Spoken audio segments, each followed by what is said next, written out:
क्या आपका वजन ज्यादा है, या आप स्वस्थ रहना चाहते हैं, या आप जिम में जाकर आजकल एक्सरसाइज कर रहे हैं कि आपकी मसल्स और अच्छी बन जाएं, तो ये वीडियो आपके लिए है। आज इस वीडियो में मैं आपको बताऊंगा प्रोटीन्स की हमारे शरीर को कितनी ज़रूरत है और ये हमारे शरीर के लिए कितने महत्वपूर्ण हैं, और हमारी जो डेली की डाइट है, जो हम खाना खाते हैं, उसका ये एक इम्पॉर्टेंट हिस्सा है, ताकि ये हमारे शरीर को आगे मजबूत होने में हमारी सहायता कर पाए। नमस्कार, मेरा नाम डॉक्टर इंद्र मोहन खंडेलवाल है और मेरे जीवन का उद्देश्य है कि मैं 10 लाख वर्किंग प्रोफेशनल्स को मोटापा रहित कर उनका स्वप्न स्वरूप स्वस्थ सुंदर शरीर पाने में उनकी मदद कर पाऊं, जिसके लिए मैंने स्वस्थिन्स कम्युनिटी का भी निर्माण किया है। तो आइए अब चलते हैं अपनी आज की लर्निंग की ओर, जो कि है प्रोटीन्स। तो चलिए अब हम डिस्कस करते हैं प्रोटीन्स के बारे में, और सबसे पहले बात करते हैं प्रोटीन्स क्या होते हैं। प्रोटीन का जो नाम है वो पड़ा है एक ग्रीक वर्ड की वजह से, जो कि है प्रोटियोस, और इस ग्रीक वर्ड का अर्थ है होल्डिंग द फर्स्ट प्लेस, मतलब कि जो सबसे महत्वपूर्ण है, जिसकी बहुत ज्यादा जरूरत है, इसीलिए इसका नाम प्रोटीन पड़ा है। और प्रोटीन हमारे शरीर में बहुत ज्यादा महत्वपूर्ण है, इसकी हमारे शरीर को बहुत ज्यादा जरूरत है। इसके बिना हमारे शरीर का कोई भी अंग अच्छे से काम नहीं करेगा।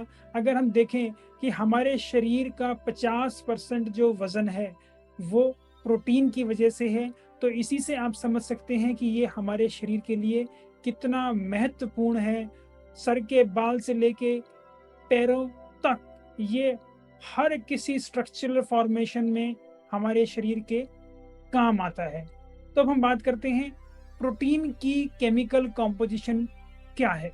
जो इंपॉर्टेंट एलिमेंट्स हैं जो इसके अंदर हमेशा होते हैं, वो है carbon, hydrogen, oxygen, nitrogen, sulphur और कुछ और एलिमेंट्स जो मिनिमल हम कहें उसके अंदर होते हैं, लेकिन वो डिसाइड करता है कि वो कौन से टाइप का प्रोटीन है। जो दूसरे इंपॉर्टेंट एलिमेंट्स और जिनकी जरूरत पड़ती है, वो कहीं phosphorus, iron, copper, iodine, magnesium, manganese, zinc इत्यादि। जैसे कि हम देखें, आयरन के जो है वो हीमोग्लोबिन के लिए बहुत ज़्यादा इंपॉर्टेंट है। कॉपर है वो भी हीमोग्लोबिन के लिए इंपॉर्टेंट है। जो आपका आयोडीन है वो आपके थायराइड हार्मोन बनाने के लिए बहुत ज़्यादा इंपॉर्टेंट है। ऐसे ही ये सारी चीज़ें हमारे बॉडी में, और प्रोटीन एक इम्पॉर्टेंट और इंटीग्रल पार्ट है हॉर्मोन्स का और एंजाइम्स का, जहाँ वो उन्हें बनाता है, और उसके लिए उन्हें carbon, hydrogen, oxygen, nitrogen, sulphur के अलावा इन और एलिमेंट्स की भी जरूरत पड़ती है। नाइट्रोजन जो है वो प्रोटीन का अभिन्न अंग है। उसके बिना अगर किसी भी हम कॉम्पोजिशन में नाइट्रोजन नहीं है तो वो प्रोटीन हो ही नहीं सकता। प्रोटीन्स के अंदर होते हैं अमीनो एसिड्स। अमीनो एसिड वो बेसिक स्ट्रक्चर हैं जो आपस में मिलकर आगे प्रोटीन को बनाते हैं। तो कौन से टाइप के अमीनो एसिड्स इंपॉर्टेंट हैं जो प्रोटीन को बनाते हैं? प्रोटीन को जो बनाते हैं वो L type of amino acids हैं। R type of amino acids हमारे बॉडी के अंदर आगे प्रोटीन नहीं बनाते। इसके बाद हम बात करते हैं classification of proteins. Classification of proteins को जो हम डिवाइड करते हैं न्यूट्रिशन के बेसिस पे, मेटाबॉलिज्म के बेसिस पे, या उसका टेस्ट कैसा है, या उसका एंड प्रोडक्ट क्या होगा उसके बेसिस पे। हाँ, अगर हम न्यूट्रिशन की बात करें तो इसको हम दो चीजों में डिवाइड करते हैं, एसेंशियल और इनडिस्पेंसेबल अमीनो एसिड्स। जिस प्रोटीन के अंदर हैं वो प्रोटीन गुड क्वालिटी प्रोटीन है, और जिसके अंदर नॉन एसेंशियल और डिस्पेंसेबल अमीनो एसिड्स हैं वो लोअर क्वालिटी ऑफ प्रोटीन है। ऐसा क्यों, ये मैं आपको बताता हूँ। जो एसेंशियल और इनडिस्पेंसेबल अमीनो एसिड्स हैं वो हमारा शरीर बना नहीं सकता, इसलिए हमारे शरीर को खाने के ऊपर हमेशा निर्भर रहना पड़ता है, और खाने से ही ये इस टाइप के अमीनो एसिड्स हमारे शरीर को मिलते हैं। इसलिए ये वाले जो अमीनो एसिड्स हैं और ऐसे प्रोटीन्स जो इन अमीनो एसिड्स में रिच हैं, उनको हम गुड प्रोटीन के अंदर काउंट करते हैं, और उनकी हमारे शरीर को हमेशा जरूरत रहती है। वहीं हम बात करें डिस्पेंसेबल अमीनो एसिड्स या नॉन एसेंशियल अमीनो एसिड्स, ये उस प्रकार के अमीनो एसिड्स हैं जो हमारा बॉडी अगर दूसरे हमारे पास पोषक तत्व हैं तो उनसे भी इनको बना लेता है। कहने का मतलब कि कि हमारा शरीर के अंदर अगर हमारे खाने के अंदर ये नहीं है तो भी हमारा शरीर इनको बना पाएगा। तो इसलिए हमें अपने प्रोटीन का खास ध्यान रखना है, सोर्सेज का जो हम खा रहे हैं वो एसेंशियल अमीनो एसिड्स में रिच होने चाहिए, ताकि हमारे शरीर की जो रिक्वायरमेंट है वो हमेशा पूरी होती रहे। अगली इंपॉर्टेंट क्लासिफिकेशन है उसके बारे में देखें, जो मेटाबॉलिज्म है। जो अमीनो एसिड लास्ट में जाकर ग्लूकोज में कन्वर्ट हो जाते हैं उनको हम ग्लाइकोजेनिक अमीनो एसिड्स कहते हैं, और जो प्रोटीन के अमीनो एसिड्स बाद में जाके कीटोन्स बनाते हैं उनको हम कीटोजेनिक कहते हैं। और कुछ अमीनो एसिड ऐसे होते हैं जो दोनों में कन्वर्ट हो सकते हैं, तो इसलिए उनको ग्लाइकोजेनिक और कीटोजेनिक अमीनो एसिड्स कहा जाता है। टेस्ट के बेसिस पे भी हम इनको क्लासीफाई कर सकते हैं। कुछ अमीनो एसिड जो मीठे होते हैं जैसे कि ग्लाइसिन, एलानिन, वेलिन, और ल्यूसिन टेस्टलेस होता है। अर्जिनिन और आइसोल्यूसिन थोड़े कड़वे होते हैं। और कुछ आर्टिफिशियल हम कहें प्रोटीन्स और अमीनो एसिड से बने ऐसे प्रकार भी हैं जो टेस्ट को बढ़ावा देते हैं, जैसे कि मोनोसोडियम ग्लूटामेट और एमएसजी, जिसको हम अजीनोमोटो के नाम से जानते हैं। ये फूड इंडस्ट्री में फूड एनहेंसमेंट और फ्लेवर एनहेंसमेंट के काम आता है, और चाइनीज फूड के अंदर ये बहुत ज़्यादा इस्तेमाल होता है। जिन लोगों को इस सब्सटेंस से प्रॉब्लम होती है उसकी वजह से उनको काफ़ी शरीर में प्रॉब्लम हो सकती है, और लॉन्ग टर्म और बहुत ज़्यादा यूज़ करने से ये हमारे अंगों को नुकसान भी पहुंचा सकता है। और इसलिए इसको चाइनीज रेस्टोरेंट सिंड्रोम के नाम से भी इस कंपोनेंट एमएसजी मोनोसोडियम ग्लूटामेट को जाना जाता है। प्रोटीन हमारे शरीर में क्या फंक्शन करता है और उसकी हमारे शरीर को क्यों जरूरत है, इसे हम समझते हैं। जो प्रोटीन के फंक्शन हैं दो टाइप के हैं। एक तो है स्ट्रक्चरल, जो कि हमारे शरीर का हम कहें मैट्रिक्स बनाते हैं। जैसे हम एक घर बनाते हैं तो उस घर के अंदर जो हमारी दीवारें होती हैं या जो हमारी छत होती है उसके अंदर जो ब्रिक्स लगे होते हैं या सरिया लगता है, हम कहें जो सीमेंट या रोड़ी होती है, वो उसका बेसिक स्ट्रक्चर बनाता है। हालांकि जो उस घर के अंदर हम सामान रखते हैं और उसको इधर से उधर हम उसको सजाते हैं, दूसरे कंपोनेंट देते हैं और उसको वो डायनेमिक्स उसके अंदर आता है, तभी वो बिल्डिंग एक घर में कन्वर्ट होती है। तो यही फर्क है स्ट्रक्चरल और डायनामिक प्रोटीन्स के अंदर। तो जो स्ट्रक्चरल प्रोटीन्स हैं हमारे शरीर का बेसिक स्ट्रक्चर बनाने में काम आते हैं, जिसके ऊपर हमारे दूसरे सब्सटेंसेस आए और फिर उसको फंक्शन प्रोवाइड करें। जैसे कि हमारे शरीर की जो हड्डियां हैं, हमारे शरीर की जो हम कहें स्किन है, वो मेनली आपके प्रोटीन से बनी है। हमारे बॉडी के हर सेल को प्रोटीन की रिक्वायरमेंट है, और सबसे ज्यादा इंपॉर्टेंट फंक्शन जो सेल के अंदर प्रोटीन करता है वो है सेल मेम्ब्रेन, वो बनाता है। उसकी जो आउटर कवर होता है उसको वो बनाता है, और उसके अंदर के जो मैट्रिक्स है उसको वो बनाता है। ब्लड वेसल्स हैं उनको वो बनाता है। जो हमारी स्किन के अंदर अल्फा केराटिनिन होता है उसको वो बनाता है। हमारे जो बाल हैं वो भी प्रोटीन का ही एक पार्ट है, और जो हमारा हेयर फॉलिकल होता है वो ग्रोइंग एंड ऑफ हेयर होता है, और जो डिस्टल पार्ट होता है, जो दूर का पार्ट होता है, वो डेड एंड होता है। ऐसी हमारे नेल्स हैं, ये भी प्रोटीन से ही बने हुए हैं। जो डायनामिक प्रोटीन्स होते हैं उनकी शरीर में क्या इंपॉर्टेंस है। जो डायनामिक प्रोटीन होते हैं वो बनाते हैं एंजाइम्स। एंजाइम्स हमारे शरीर के मेटाबॉलिज्म के लिए बहुत ज़्यादा इंपॉर्टेंट हैं। ये एंजाइम हम जो खाना खाते हैं उसको पचाने से लेकर उनको इकट्ठा करने से लेकर आगे हमारे शरीर में उनका क्या कन्वर्जन होना है, उसको आगे हिस्सों में तोड़ना है, तो उसके लिए कोई नई चीज बननी है, तो उसके लिए हर किसी चीज के लिए एंजाइम हमारे को जरूरत पड़ती है, और ये एंजाइम प्रोटीन से ही बनता है। वहीं एक इम्पॉर्टेंट चीज हार्मोन। हमारे शरीर में इतने और विभिन्न प्रकार के हार्मोन्स हैं जो सिग्नल देते हैं एक पार्ट को दूसरे पार्ट से कि उसे क्या करना है और उसे आगे क्या करना चाहिए। ये जो हार्मोन हमारे शरीर में बनते हैं ये भी प्रोटीन से ही बनते हैं। इसलिए अगर हमारे शरीर में प्रोटीन की कमी होगी तो एंजाइम और हार्मोन अच्छे से नहीं बन पाएंगे। वहीं हम खून की बात करें तो खून के अंदर हमको कभी चोट लगती है तो हम देखते हैं थोड़ी देर में ही हमारा खून रुक जाता है। ये जो ब्लड क्लॉट होता है इसके लिए एसेंशियल होते हैं ब्लड क्लॉटिंग फैक्टर्स। ये ब्लड क्लॉटिंग फैक्टर्स के लिए भी प्रोटीन बहुत ज़्यादा ज़रूरी है। इसके बाद हम बात करते हैं इम्यूनोग्लोबुलिन्स की। इम्यूनोग्लोबुलिन्स हमारे शरीर में हमें इम्यूनिटी प्रोवाइड करते हैं और ये हमारे शरीर को इतने सारे रोगों से बचाते हैं और उनके साथ लड़कर हमारे को और तंदुरुस्त रखते हैं। उसके बाद सेल के ऊपर जो काफ़ी सारे रिसेप्टर बने होते हैं, मेम्ब्रेन्स के ऊपर, वो भी प्रोटीन के बने होते हैं। इसके बाद कुछ प्रोटीन का स्टोरेज फंक्शन भी होता है।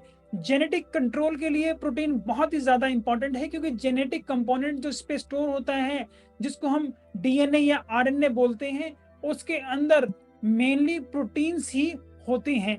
उसके बाद हम बात करते हैं जो हमारी मांसपेशियां कॉन्ट्रैक्ट करती हैं और जिससे हम कोई भी काम कर पाते हैं, उसके लिए भी हमें प्रोटीन की रिक्वायरमेंट है। मायोग्लोबुलिन्स अगर नहीं होंगे तो और मसल्स के अंदर, तो हमारी मसल्स कॉन्ट्रैक्ट नहीं करेंगी और हमारी मसल्स कॉन्ट्रैक्ट नहीं करेंगी तो हम कोई भी काम को अंजाम नहीं दे सकते। हम जो श्वास लेते हैं उसके अंदर जो ऑक्सीजन होता है उसको भी ट्रांसपोर्ट के लिए हमारे ब्लड के अंदर जो हमें चाहिए वो हीमोग्लोबिन चाहिए होता है। ये हीमोग्लोबिन भी हमारा जो है वो एक प्रोटीन है जो कि आयरन, कॉपर और दूसरे प्रोटीन से मिलकर बना है। तो हम ये कहें हमारे शरीर की हर इम्पॉर्टेंट चीज में, चाहे वो हम खाना खा रहे हों उसको पचाने के लिए, चाहे हम सांस ले रहे हों उसके लिए, हमारे बॉडी में जो ऑक्सीजन का प्रवाह होना है उसके लिए, और हम ये कहें कि हमारे पूरे बॉडी के हर किसी सेल को, हर कोशिका को बनाए रखने के लिए प्रोटीन बहुत ज़्यादा इम्पॉर्टेंट है और हमें उसे अपने खाने में नियमित रूप से लेना चाहिए। इसके बाद बात करते हैं कुछ प्रोटीन्स एज ए दवा भी हमें काम आते हैं, जैसे कि डिपेंसिलामिन। डिपेंसिलामिन एक प्रोटीन है जो हमें विल्सन डिजीज के अंदर काम आता है क्योंकि ये कॉपर चिलेटिंग एजेंट है और इसके अंदर हमारे बॉडी का कॉपर बढ़ जाता है तो हमें डिपेंसिलामिन हम यूज करते हैं। वहीं एन एस्टाइलसिस्टीन ये एक एंटीऑक्सीडेंट है और जो भी लोग जिनको क्रॉनिक रीनल डिजीज है, जिनको गुर्दे की काफी दिनों से परेशानी है, उनके अंदर इसको हम इस्तेमाल करते हैं ताकि और गुर्दों को नुकसान ना हो और ये रीनो प्रोटेक्टिव है। उसके बाद हम बात करते हैं गाबापेंटीन की। गाबापेंटीन भी एक ये प्रोटीन है जो हम काफी लोगों में प्रिस्क्राइब करते हैं जिनको मिर्गी के दौरे पड़ते हैं। तो जिनको सीजर डिसऑर्डर्स हैं उनके अंदर गाबापेंटीन एज ए ड्रग इस्तेमाल होता है ताकि उनके मिर्गी के दौरों को कंट्रोल किया जा सके। इसके बाद हम बात करते हैं कि प्रोटीन के कौन से अच्छे इंपॉर्टेंट सोर्सेज हैं और हमें प्रोटीन कहाँ से मिल सकता है। स्पेशली जो लोग बिल्कुल वेगन हैं और किसी प्रकार का एनिमल प्रोडक्ट नहीं लेते, तो उन्हें दालें खूब अच्छे से खानी चाहिए। दालें और हम कहें बीन्स, ये बहुत अच्छे सोर्स हैं। कौन कौन सी दालें? हर प्रकार की दाल जो आपके पास अच्छे से अवेलेबल है आप उसका इस्तेमाल कर सकते हैं, जैसे कि काला चना जिसको हम चिकपी भी बोलते हैं, काबुली चना और सफेद चना, मूंग दाल, उड़द दाल, मसूर दाल, अरहर की दाल, मोट। उसके बाद हम बीन्स की बात करते हैं जैसे कि राजमा, सोयाबीन, लोबिया या हम कहें चोले या चुलई जिसको बोलते हैं, उसके अंदर भी काफी अच्छी मात्रा में प्रोटीन्स होते हैं। इसके बाद हम नट्स की बात करें, कौन कौन से नट्स में आपको अच्छी मात्रा में प्रोटीन मिलता है? मूंगफली, बादाम और अखरोट, इनके अंदर भी काफी अच्छे हमारे प्रोटीन्स होते हैं। इसके अलावा जो एक और इम्पॉर्टेंट चीज इसके अंदर होता है वो है कि हमारा इसके अंदर बहुत ही अच्छे फैट होते हैं, एसेंशियल फैटी एसिड्स, और जो कि हमारे शरीर के लिए बहुत अच्छे हैं। इसके बाद हम बात करते हैं किन बीजों में प्रोटीन की मात्रा ज्यादा होती है। वो है फॉक्स सीड, जिसे हम कहते हैं अलसी, चिया सीड्स या पंपकिन सीड्स या हम कहें ओट्स, इनके अंदर भी जो प्रोटीन की मात्रा है वो काफी अच्छी होती है। क्विनोआ भी एक सीरियल है जिसको हमें यूज करना चाहिए। इसके अंदर भी एसेंशियल जो अमीनो एसिड्स हैं हमारे बहुत ज्यादा होते हैं और हमारी प्रोटीन की मात्रा इस सीरियल के अंदर बहुत ज्यादा अच्छी होती है। इसको काफी जगह एज ए सूडो सीरियल भी बोला जाता है, लेकिन क्विनोआ प्रोटीन के लिहाज से बहुत अच्छा है और हमें इसे अपनी डाइट का भाग बनाना चाहिए। इसके बाद हम बात करें कौन से ऐसे एनिमल प्रोडक्ट हैं जिनके अंदर प्रोटीन्स की मात्रा ज़्यादा होती है। हम बात करें दूध या दूध से बने पदार्थ, जैसे कि आप होल मिल्क पी रहे हैं या दही खा रहे हैं या पनीर ले रहे हैं या किसी प्रकार के और योगर्ट्स आप खा रहे हैं, तो आपको अच्छे प्रकार से प्रोटीन मिल रहे हैं। उसके अलावा अंडा, मछली, चिकन या दूसरे प्रकार के मीट जो है, इनके अंदर भी आपको प्रोटीन अच्छे से मिलता है। यही हम बात करें, जो मैं आपको समझा देना चाहता हूँ कि घी के अंदर केवल फैट होता है, घी बटर के अंदर किसी प्रकार का कोई प्रोटीन नहीं होता। ये ना के बराबर इनके अंदर प्रोटीन होता है। तो कुछ लोगों को ऐसा लगता है और कुछ लोग ऐसा सोचते हैं कि जो हम घी या बटर खा रहे हैं, वो इतना एक्सेस में इसलिए खाते हैं कि उनको ऐसा लगता है कि ये प्रोटीन का बहुत अच्छा सोर्स है। हालांकि घी और बटर के अंदर प्रोटीन होता ही नहीं है, इसे आपको ध्यान रखना है। वहीं मैं बात करूं, आजकल पीनट बटर जो हम यूज करते हैं, उसके अंदर अच्छी मात्रा में प्रोटीन है, लेकिन पीनट बटर अगर आप मार्केट से ले रहे हैं तो उसके अंदर उसको टेस्ट एनहेंस करने के लिए काफी फैट्स भी मिलाए जाते हैं, जो आपके शरीर को थोड़ा नुकसान दे सकते हैं अगर आप उसे एक्सेस मात्रा में खा रहे हैं। इसलिए मेरी आपसे रिक्वेस्ट है कि अगर आप पीनट बटर इस्तेमाल करते हैं तो बेहतर है उसे आप अपने ग्राइंडर पे घर पे ही बनाएं, और अगर आप मार्केट से उसे लेकर आते हैं तो कृपया उसके लेबल को अच्छे से पढ़ लें कि उसके अंदर क्या और एडिशन किया गया है, ताकि उसका आप अच्छे से इस्तेमाल कर पाएं। यही जो एक और इम्पॉर्टेंट चीज है जो मैं आपको बताना चाहता हूं, वो ये है कि हमेशा जो भी आप अपनी डाइट के अंदर दाल और नट्स ले रहे हैं, उनको हमेशा मिला के लें। कभी भी आप एक प्रकार की दाल ना खाएं, क्योंकि जैसा कि मैं आपको पहले भी बता चुका हूं कि जो इनडिस्पेंसेबल और एसेंशियल अमीनो एसिड्स हैं, वो हमारे शरीर को सिर्फ और सिर्फ डाइट से मिलते हैं। तो हमें ऐसी डाइट लेनी चाहिए जिसके अंदर हर प्रकार का अमीनो एसिड हमारे शरीर में जा रहा है, ताकि हमारे आगे जो प्रोटीन्स बन रहे हैं उनसे वो भी हमारे शरीर में सारे प्रोटीन बनने की व्यवस्था हो। तो इसलिए आप जो प्रोटीन ले रहे हैं, अगर उसके अंदर एसेंशियल अमीनो एसिड्स नहीं है, तो आपके शरीर में उनकी कमी की वजह से आपके शरीर के अंदर बदलाव आने शुरू हो सकते हैं। इसका वेगन्स के लिए जो सबसे अच्छा तरीका है वो यही है कि हमेशा वो मिक्स दाल खाएं, कोई एक प्रकार की दाल ना खाएं, या अगर आप किसी एक प्रकार की दाल खाते हैं तो उसको अल्टरनेट डे पे चेंज कर दें। ये ऐसा करें कि मॉर्निंग में आपने या आफ्टरनून में दूसरी टाइप की दाल खाई है, शाम को आप दूसरे टाइप की दाल खाएं। और आप 4-5 दाल इकट्ठे कर कर बनाते हैं तो बिल्कुल ही बेस्ट है, ताकि वो आपके शरीर को हर प्रकार का एसेंशियल अमीनो एसिड्स दे पाए और हमारे शरीर में प्रोटीन की कोई कमी ना हो, और हर अच्छे से एंजाइम, हार्मोन्स और दूसरे जो उसके इंपॉर्टेंट फंक्शंस हैं वो कर पाए और हमारा शरीर और स्वस्थ और मजबूत हो पाए। फिर हम बात करते हैं कि एक इंसान की प्रोटीन की रिक्वायरमेंट कितनी है।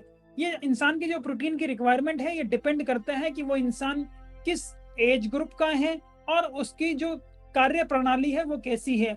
अगर वो बहुत ज्यादा मेहनत करता है तो उसको ज्यादा प्रोटीन लेना पड़ेगा, और वहीं अगर वो बिल्कुल सेडेंटरी लाइफस्टाइल में रह रहा है तो उसको कोई ज्यादा प्रोटीन की रिक्वायरमेंट नहीं है। उसे हम कहें कि अगर कोई सेडेंटरी लाइफस्टाइल जीता है तो उसे तकरीबन 1 ग्राम पर किलोग्राम ऑफ बॉडी वेट उसकी रिक्वायरमेंट है। जैसे अगर एक व्यक्ति 60 किलो का है, तो अगर वो सेडेंटरी लाइफस्टाइल जीता है तो उसकी डेली की प्रोटीन रिक्वायरमेंट तकरीबन 60 ग्राम है। वहीं हम बात करें कि वो खूब अच्छे से फिजिकल एक्टिविटी भी करता है और मॉडरेट फिजिकल एक्टिविटीज हैं उसकी, तो उसकी रिक्वायरमेंट 1.5 ग्राम पर किलोग्राम ऑफ बॉडी वेट हो जाएगी। मतलब उसको अब पूरे दिन में 90 ग्राम प्रोटीन चाहिए।